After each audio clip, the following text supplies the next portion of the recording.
Mama Jabali, nyamaza. Alex has a lot to lose. At least now I know where you and Alex stand in this.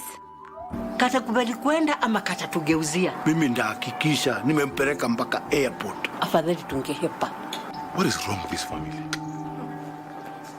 Umwambe akae mbali sana na kina dad na historia yao. Asijaribu kukuja huku. Unafikiri mkitoroka serikali ya Kenya mtatoroka mbinguni? Nilishangaa sana kupata simu yako. Ulipokataa kuja station, nilijua unataka tuongee off record, si ndio? Mkweli.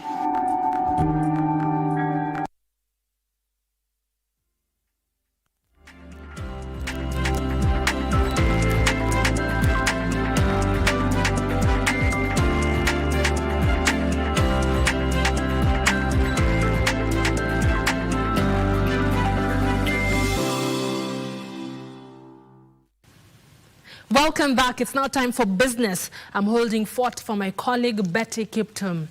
Now, the government will spend 1.4 billion shillings to connect rural communities in Kajiado County to the national grid. This is part of a broader government agenda to spend 36 billion shillings to connect 1 million homes to the national grid by 2027.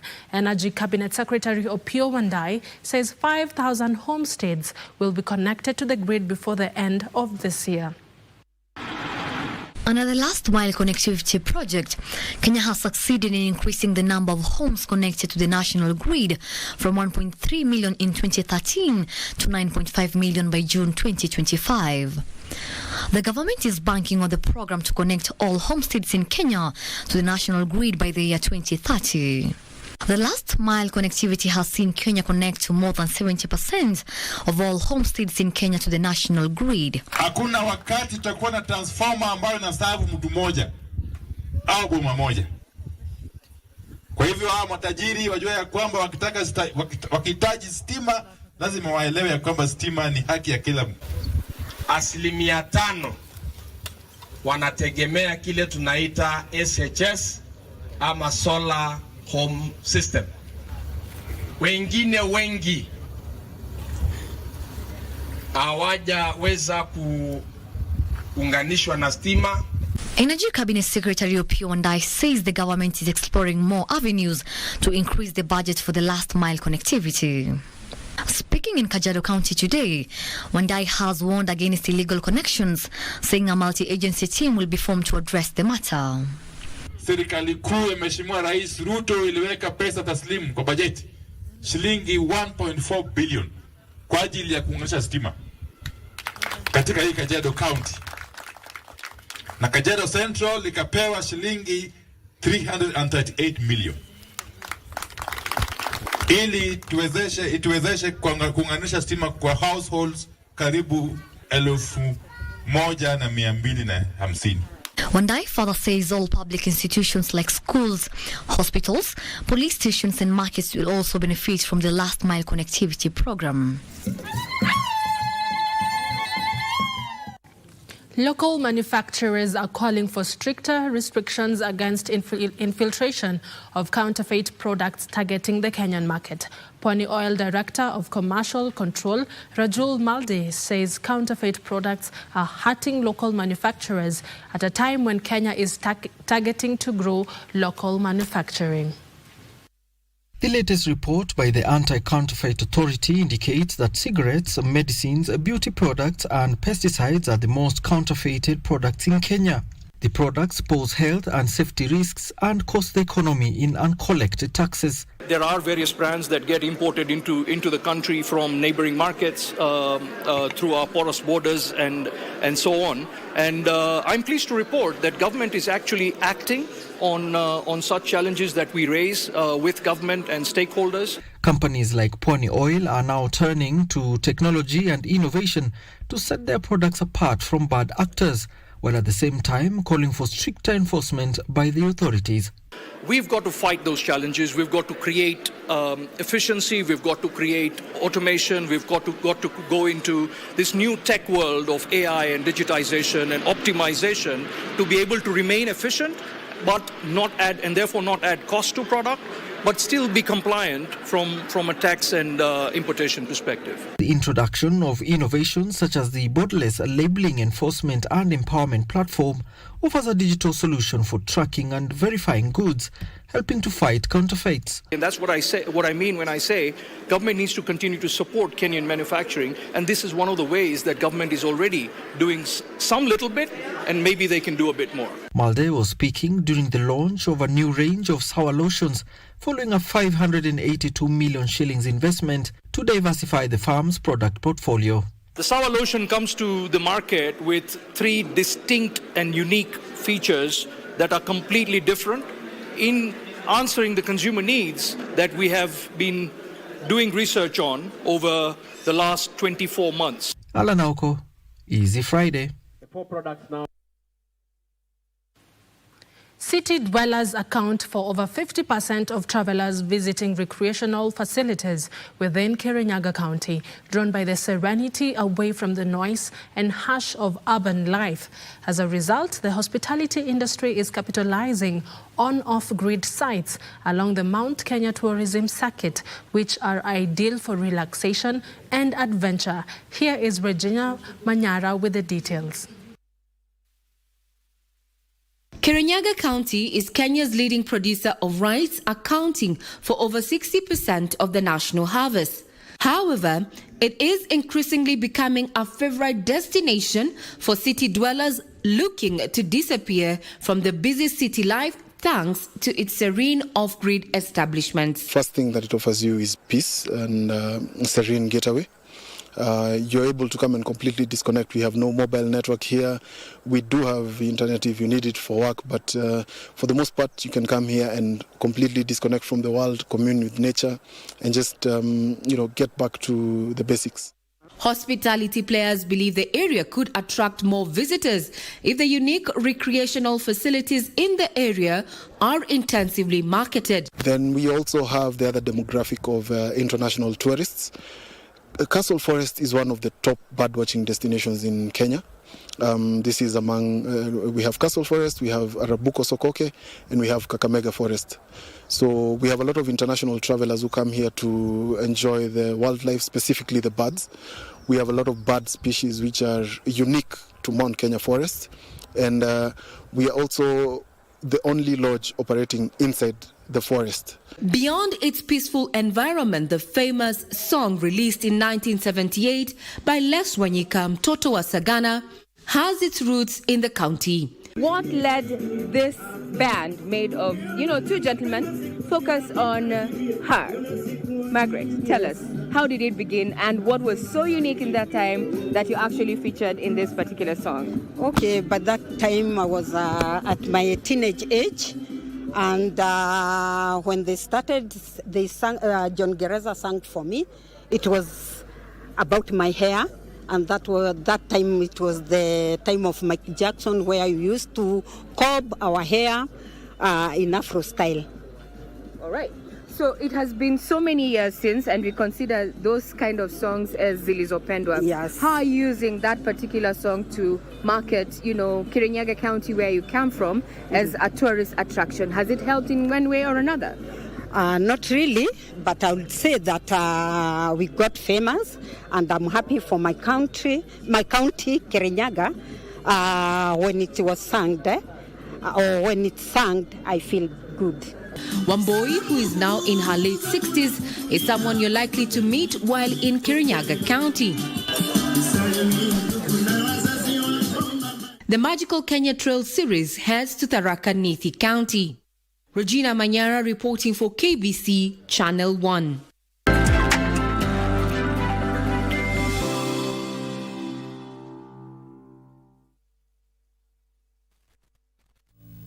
Wageni wakaribishwa. So you want to know whether I love him or not? Unajua hayawezekani. Taka uhusiano wetu waendelee na mbele na mbele. Nilidhani kuwa uliasi pendo langu kwako, lakini naahidi kutokusumbua tena. Kuna mambo nataka kukuambia. Kama sio kwamba unanipenda, basi sitaki kusikia. Wiki hii kwenye Mkulima tumejifunza jinsi ya kumfuga mbuzi wa kisasa wa maziwa na kisha jinsi ya kuhifadhi maziwa yake.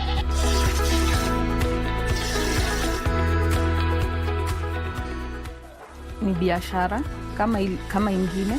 Ya pili, it's passion. Napenda ukulima, that's why. Ya tatu, after doing much research about goat milk, that's what motivated me more. Ungana nasi Jumamosi saa 10:30 kwa mseto kamili wa kilimo hapa KBC Channel 1.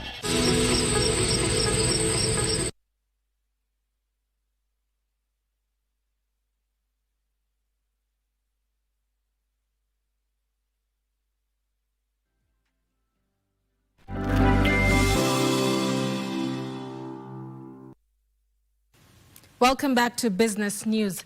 Now, Kenya is focusing on increasing electricity generation and enhancing transmission capacity to meet growing demand for electricity. Energy Principal Secretary Alex Wachira says the government has prepared a motion seeking to have Parliament lift the moratorium on signing new power purchase agreements to boost electricity generation. Kenya is preparing for this year's Mashujaa Day celebrations under the theme Energy and Transforming Lives. By the President of the Republic of Kenya on Friday, we'll have senior government officials, we'll have partners of the Ministry of Energy coming in to Kitui, we'll have a football league running, we'll have an art and creative beat running, and we'll have a medical camp running in all the constituencies of Kitui. It comes as demand for electricity has been steadily rising, hitting a new peak demand of 2,362 megawatts on the 25th of July this year. Electricity demand has risen by 250 megawatts over the last 3 years, powered by expansion in industrial activity, increased urbanization, and rising household consumption. To boost supply, plans are underway to onboard more geothermal power projects. By the end of this year, we have 35 megawatts coming in from Menengai and an additional 35 in April. Then we'll have 63 megawatts coming in from our Carrier 1 rehabilitation. And of course, we have more geothermal coming in from Paka, about 100 megawatts that will come in 2027. Wachira says Parliament is likely to lift the moratorium on new power purchase agreements soon. The motion is ready, and it's just a matter of time that Parliament will be able to lift the moratorium. But that notwithstanding, it is not stopping us from developing power plants as we await the lifting of the moratorium, because that will be the last stage. Kenya is also importing electricity from neighboring countries such as Ethiopia, that is supplying 200 megawatts currently. And by end of next year, we'll add another addition 200 to make it 400 from Ethiopia. So what we want to assure Kenyans is, yes, as the growing demand for power is coming up, we are also ensuring that we do increase the generation. Wairi Mujenga for Easy Friday.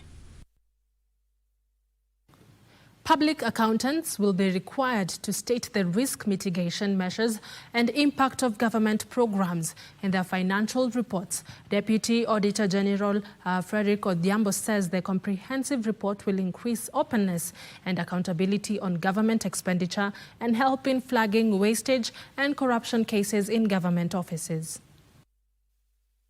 The Institute of Certified Public Accountants of Kenya, in conjunction with the Office of the Auditor General, convened a town hall forum in Nairobi to, among others, discuss ways of strengthening audit enforcement and compliance mechanisms. At the forum, the Office of the Auditor General indicated that about a third of audit reports from government agencies for the 2023-2024 financial year were not done as per the accounting standards. It was noted that in government agencies, there were cases of unsupported expenditure, discrepancy in pending bills, and non-compliance with accounting standards. There was unsupported expenditure on goods and services, and this is a word that we keep hearing every time whenever a discussion about the reports is given. 2, there's been discrepancies in pending bills and balances, and this variation actually has delayed the payment. Nowadays, it's like every project, it has an underlying corruption to it, and so it's just a matter of time for us to be able to, be told that, this is what is happening. To reduce incidences of public wastage and corruption, public accountants will be required to submit reports on impact of government programs, risk management strategies, and lawfulness of their accounting in their financial reports. The opinion only is about the numbers. It's about the accountant preparing the books in compliance with the standards. The rest of the report is actually more critical because it speaks to issues to do with value for money, impact of government programs and projects that now speaks to sustainability and economic growth. And that's the reason why we're actually having this conversation. They challenge public institutions to strengthen their internal audit systems to promote openness. Recent assertions against the Office of the Auditor General and the Office of the Controller of Budget call for introspection and the need to forge a collaborative front to support accountability and physical integrity in the country. Benson Rioba reporting for Easy Friday. And finally, a green steel startup has developed a process of making steel using electricity instead of coal, a breakthrough that could slash carbon emissions. But with major projects stalling and policy support uncertain, the future of green steel in the U.S. remains uncertain. Here are the details of this and other stories making headlines across the globe. Steelmaking is one of the biggest polluters, responsible for around 11% of global carbon emissions. Traditional blast furnaces rely heavily on coal, but Boston Metal in the United States of America says it has found a cleaner way using electricity to extract iron from ore at extremely high temperatures. Supporters say the breakthrough could cut emissions dramatically compared to conventional methods. However, with some U.S. projects on hold and limited government backing, it is still uncertain how quickly green steel can move from small test sites to large-scale production. Meanwhile, some chip design staff at Chinese tech firm ByteDance, many based in Beijing and Shanghai, have discovered they were part of Singapore units. Analysts say the move could help TikTok owner navigate U.S.-China trade tensions, especially as Washington restricts access to advanced semiconductor technology. ByteDance has been building its own chips since 2022. Finally, South Africa's agriculture sector is facing fresh strain after the U.S. slapped average tariffs of 30% under President Donald Trump's reciprocal trade order.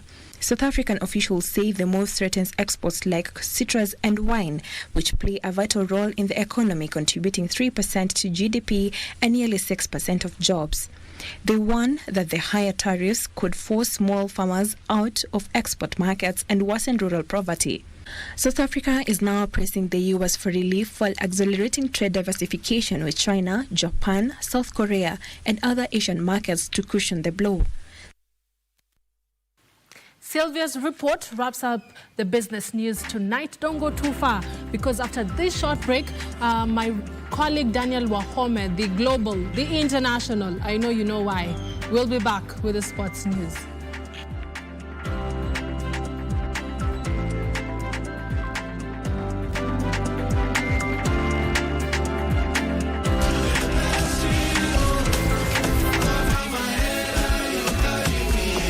So get connected, first of all, to God. That way, when things happen in your life that don't seem to be your desired way, or vitu zinaenda tu venye zinataka kuenda, your relationship with God is what keeps you in charge. So how do we reconcile the two generations? Discipleship. And also, it's on the church end to have compassion, and also on Gen Zs to understand that, okay, kuja church, see rules zako. Like God has his ways of doing things. We can understand this generation to hell.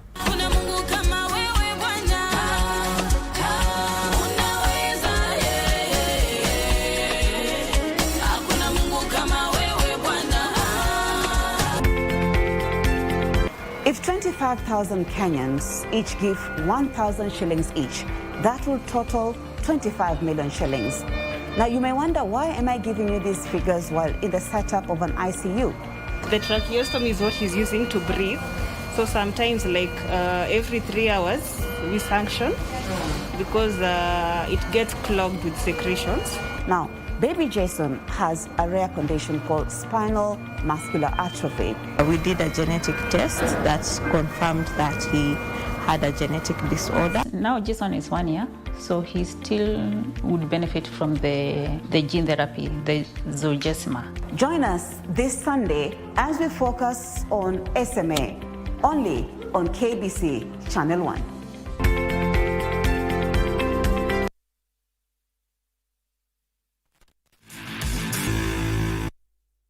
It's Easy Friday Sport. My name is Daniel Wahome, and Bana Rukumu has given me this intro for the story. The national men's soccer team Harambee Stars lost by 3-1 to the Gambia during the Group F World Cup qualifier played this evening at the Moi International Sports Center, Kasarani. Sarani.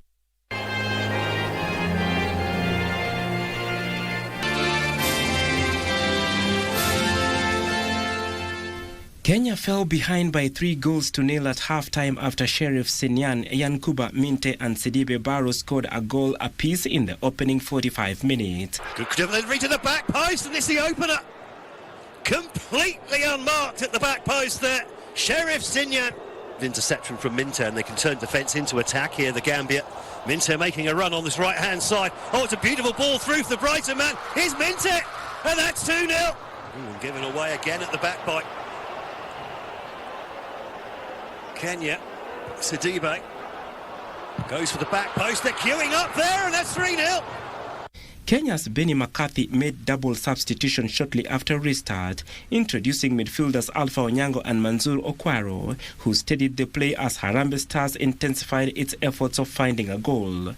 The goal did not come until the 81st minute, when substitute Ryan Ogam nodded home the consolation. They're in behind here, Kenya, a great opportunity to get one back, and they have. But this time the flag stays down, and it's Ryan Ogam. The loss leaves Kenya in 5th position with 6 points from 7 matches, while Gambia moves to 4th place with 7 points. Gabon, who defeated Seychelles 4-0 on Thursday, leads the group with 18 points, while Ivory Coast is placed second on 16 points. Kenya will now switch focus to their next qualifier against Seychelles on Tuesday. That match will be played at Moi Kasarani. The Seychelles, pray for them. Now, Tanzania's JKT Queens began their Sekafa Women's Champions League qualifiers on a high note after thrashing JKU Princess of Zanzibar 5-0 in an entertaining match played at the Ulinzi Sports Complex. Jamila Rajabu scored a hat-trick with Winfrida Gerald and Asha Mwalala also on the score, scoring a goal each. Wachezaji ambao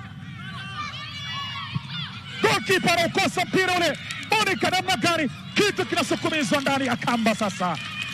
Kwa Jamila Rajab alianza nyuma kwa Neema Damas, goalkeeper tena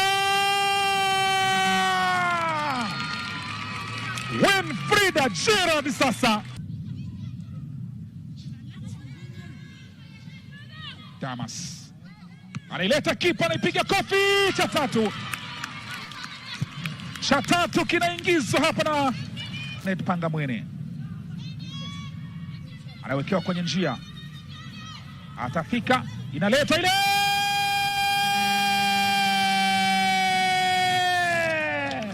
moja kujenga uchumi 0. Anaingia vizuri sasa, huko ni Asha Mlangwa.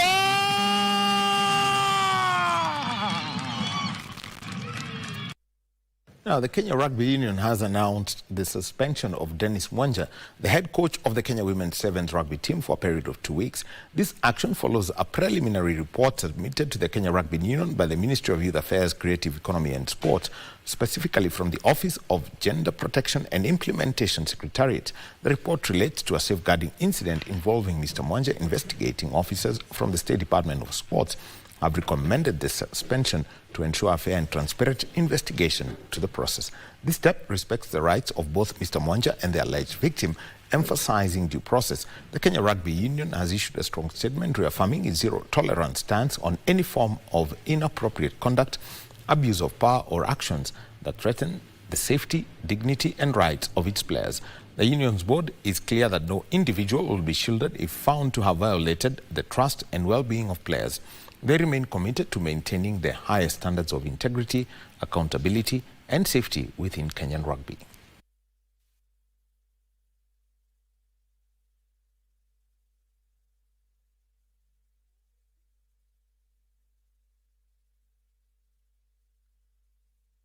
And more than 100 sports teams will participate in this year's Mara Sports Festival, set to be held from the 6th to the 11th of December at the Ulinzi Sports Complex and the International Stadium. The teams will compete in 19 sporting disciplines, ranging from ages of under 9 to under 19 years. The 2025 edition of the Mara Sports Festival is expected to attract the largest number of junior players who will be competing in 19 sporting disciplines, including football, basketball, volleyball, handball, rugby, and hockey. We want kids to be on the floor, and when they are on the floor, they're athletes and not which background are they from or which school are they coming from. We want kids to participate, more and more kids to participate and make it big in sports and understand sports much better. The tournament, to run for 6 days from 6th to 11th December, has been organized to provide a platform for talent development and scouting, ensure gender equality and inclusivity, and promote fitness, discipline, and mental wellness. As more and more schools participate and communities participate, at an average we are looking at least every school, every community at least gets 50,000 shillings worth of sports equipments, which will help develop the juniors, the grassroots level, and more equipments will be available to them. The event was launched today in Nairobi and will be the first of its kind to bring together children from schools and academies that will be competing for the over 10 million shillings reward in sports equipment. The whole idea behind this event is if one kid gets into sports and won Olympic medal in the next 5 or 10 years, that is what we are aiming for. The tournament is one of the sports development projects embraced by the National Olympic Committee of Kenya as a pathway to build stronger national teams that will represent Kenya at international competitions in the next 10 years. Development saying it is on the track, it will be gauged by our performance internationally and locally. So if our athletes are winning medals, then we will know that we are in the right trajectory. That is what is going to gauge our performance, and that's the only way I can say development is taking its shape. Only 32 teams per discipline will be accommodated in the tournament. And let's go across borders now, where Amanda Anisimova fought back from a set down to beat the resurgent Naomi Osaka and set up an enticing US Open final against defending champion Aryna Sabalenka. In a topsy-turvy battle, Anisimova took charge of the deciding set to win 6-7, 7-6, 6-3 and reach back-to-back 4-6, 6-3, 6-4 comeback over Jessica Pegula. This is for tonight, and we'll be keeping up with all the action about the World Cup qualifiers. Tuesday, Kenya against the Seychelles. But do the names LaBelle, Riley Idol, and Calloway make any sense to you? We're talking about Disco Funk. DJ Cole Jax is there.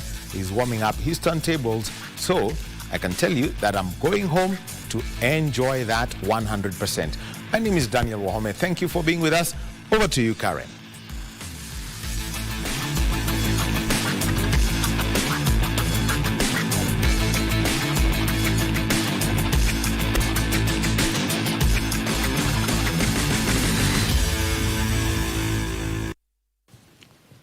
Thank you very much, Daniel Wahome, for keeping us up to speed with the latest in sports. That's it for tonight's edition of Easy Friday. Thank you so much for spending your evening with us. Sign language interpretation was by Byron Abuli. Up next, get ready to keep the weekend vibes rolling. DJ Cool Jax is back with a Disco Funk show. I'm Karen Kibbet, wishing you a wonderful night and an even better weekend. Good night.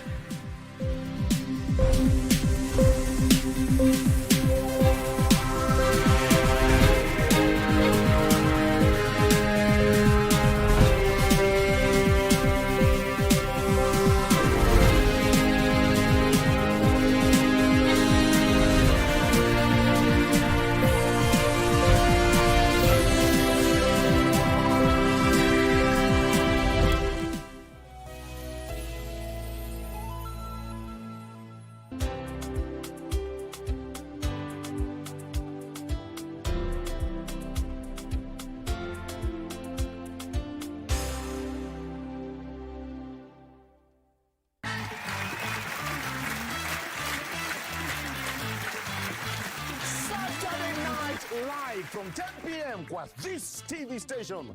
Tuko na wewe. Now this time round is not just about entertainment, gaming. Ni kushinda na zaidi ya yote, tuko hapa kusaidia. Niko na sanduku zako 12. 3 contestants kutoka pembe zote za nchi. Zawadi kibao na games za weekly jackpot. Na ukiuma nje, iko spin corner. Angukia